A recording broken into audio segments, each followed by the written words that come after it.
podcast ngobrol aja dulu. Balik lagi bersama gue Anya. Gua Wildan. Oke, jadi hari ini kita akan ngobrol-ngobrol santai nih. Tapi masih tetap berbobot. Mengenai apa sih? Hari ini kita akan ngobrol mengenai Pancasila dalam kehidupan anak muda alias Gen Z. Bener banget nih, karena jujur ya, dari kita itu banyak yang hafal teks Pancasila. Tapi pas ditanya maknanya, kadang tuh suka blank. Nah, makanya nih kita akan menghadirkan tamu spesial, narasumber yang kece banget nih, yaitu seorang mahasiswa aktif yang biasanya tuh udah sering nih bahas-bahas topik-topik tentang kayak gini, nilai kebangsaan kayak gini. Langsung aja gak sih kita sambut Kayla.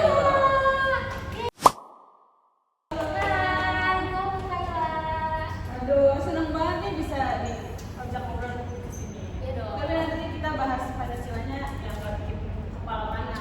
Boleh banget.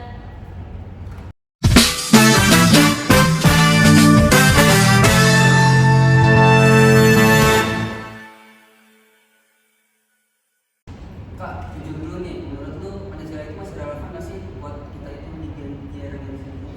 Masih banget. Cuma masalahnya tuh banyak anak muda kayak kita merasa Pancasila itu kayak materi pelajaran bukan nilai hidup. Padahal Pancasila itu kayak aplikasi bawaan di HP. Dan itu tinggal dipakai aja.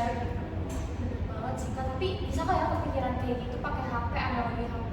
Berarti itu tuh bukan tentang sekedar hafalan ya, tapi gimana cara kita hidup ya.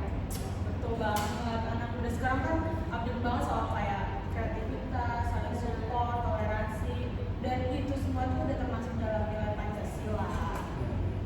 Kak, kalau sila pertama versi Gen Z itu gimana sih Kak?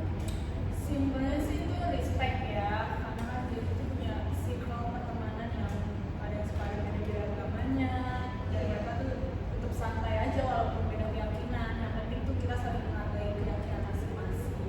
Iya sih, bener banget. Apalagi yang aku tuh kayak sekarang tuh banyak banget ya, kayak anak-anak muda, gak usah anak muda deh, kayak kita aja nih, kayak kadang kalau misalnya mau puasa kayak gue mau puasa ya, gitu. Gue lagi puasa, terus tiba-tiba temen gue kayak yang lain bilang tuh kayak, oh iya semangat ya, tapi dia tiba-tiba malah ngeledekin kita dengan makan mie goreng di depan kita. Makanya itu adab digital sama real life itu kan bagian dari sila pertama Pancasila. Bener banget sekali. Nah, kita udah ngomongin sila pertama nih. Gimana kalau kita ngomongin sila kedua versi anak muda dari Kayla sendiri?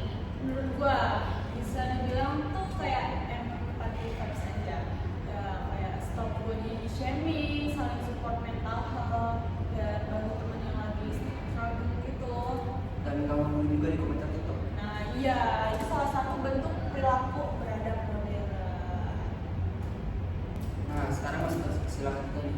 Kalau sila ketiga menurut lu apa sih contohnya dari Gen Z ini? Contoh nyatanya itu kolaborasi.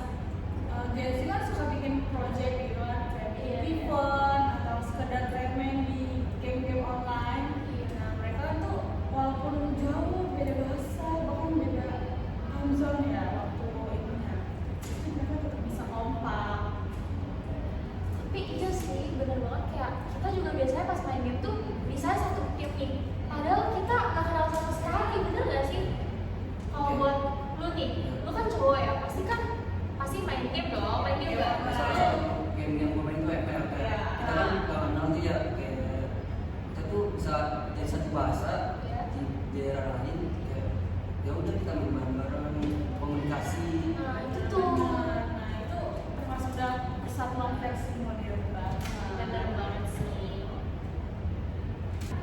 Nah, abis kita bahas sila ketiga nih ya, yang tadi kita bakal bahas sila keempat nih, yaitu kemanusiaan. Goblok. Atau nggak usah ya? Kerakyatan yang dipimpin oleh Insan Bijaksanana. Ini kan sila keempat nih, kan panjang ya. Kerakyatan yang dipimpin oleh hikmat kebijaksanaan dalam permusyawaratan rakyat.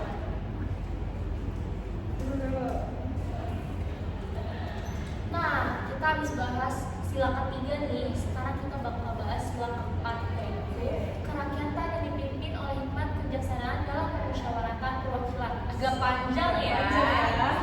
Nah, secara ringkas itu gimana sih, Kak? Singkatnya itu kayak demokrasi, diskusi tanpa ngegas, tanpa kayak aduh bacotannya sini kan gitu. Nah, tapi kayak maksudnya rapat organisasi itu berarti kita semua boleh ngasih saran, boleh ngomong sesuatu apapun itu, tapi tetap harus ada keputusan bersama, ibarat kan? Iya benar banget, Gens itu kan udah kayak terbiasa ambil keputusan bareng-bareng ya. Ya itu dia kadang lewat polling Instagram, vote-vote di WA di grup, dan bahkan diskusi langsung, tapi ngomongnya itu santai dan tetap serius. Keren juga ya. Iya. Nah, kita masuk nih ke sila 5. Kalau sila kelima ini apa sih yang sering dibahas nih? Yang sering dibahas itu biasanya isu-isu sosial ya. Kayak kayak kita tuh kan peduli banget nih sama kesetaraan, kayak kesetaraan pendidikan, ekonomi, kesempatan kerja, lingkungan, dan itu masih banyak banget lagi ya. Iya sih, bener banget sih Kak. Apalagi kayak sekarang ya, platform media sosial, apalagi kayak Twitter, timeline-nya Twitter tuh gampang banget dan cepet banget untuk naik ya. Apalagi kayak untuk isu-isu yang kayak rame banget nih sekarang, salah satunya tentang akses pendidikan yang belum rata gitu. Nah itu tuh semua itu wujud dari sila kelima dalam bentuk aktivisme yang online. Nah, kita udah ngomongin nih sila kelima-limanya nih dari Pancasila kan. Buat Kayla nih, apa sih tantangannya tersendiri dari Pancasila dalam kehidupan anak-anak Gen Z ini? Ini ya penyebaran hoax. Nah, anak muda kita tuh kayak cepet banget menerima informasi tanpa tahu informasi itu benar atau enggaknya. Jadi kayak belum diverifikasi sama mereka. Nah itu sila kedua sama ketiga kepake banget buat jaga suasana tuh tetap damai, nggak kayak makan hoax, nggak kayak sini keputusan jadi kan kita bisa tahu apa informasi yang benar atau yang salah.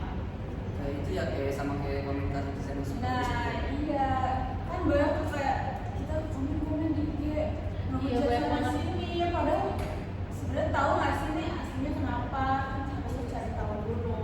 Dan etika digital itu sebenarnya cerminan Pancasila, yang Pancasila zaman now. Nah, setelah kita ngomongin tadi tuh, menurut aku sendiri ya, kayak susah banget menerapkan Pancasila dalam anak-anak muda ini, ya kan? Kasih tips and trick dong Kak, gimana sih cara biar anak-anak muda kayak kita nih ya menerapkan Pancasila bukan cuma ngomong doang gitu. Sebenarnya kan banyak cara sederhananya ya. Ya kita tuh coba aja mulai menghargai perbedaan pendapat teman kita, kayak terus juga misalnya kalau ada kegiatan yang kalau kita itu kayak kerjasama tuh kita harus aktif, jujur terutama, terus adil dalam hal kecil pun tuh harus adil sama jujur tuh harus banget. Juga kita harus mengutamakan musyawarah dalam mengambil keputusan bersama. benar 10 banget ya. Iya, simpel. Pancasila itu sebenarnya nggak ribet. Yang bikin ribet kan kita tuh mikirnya terlalu ini rumit banget nih Pancasila nih, makanya tuh kayak males belajar Pancasila, males nerapinnya gimana. Apalagi kayak anak muda sekarang tuh maunya simpelnya aja.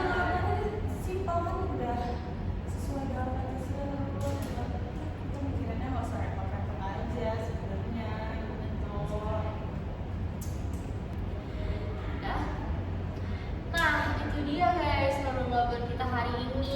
Gimana? Seru banget gak? Seru banget. Ternyata kalau kita bahas Pancasila secara santai itu enak banget ya, fun banget loh. Ternyata banyak banget makna-maknanya tertentu dan yang harus kita emang tahu gitu ya.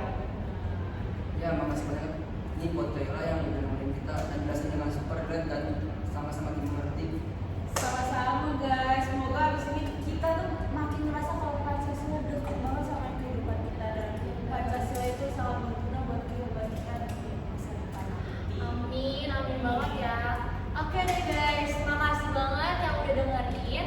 Dan jangan lupa tetap dengerin kita dan stay open minded dan juga tetap berbuat baik dengan sesama ya guys. Sampai ketemu di podcast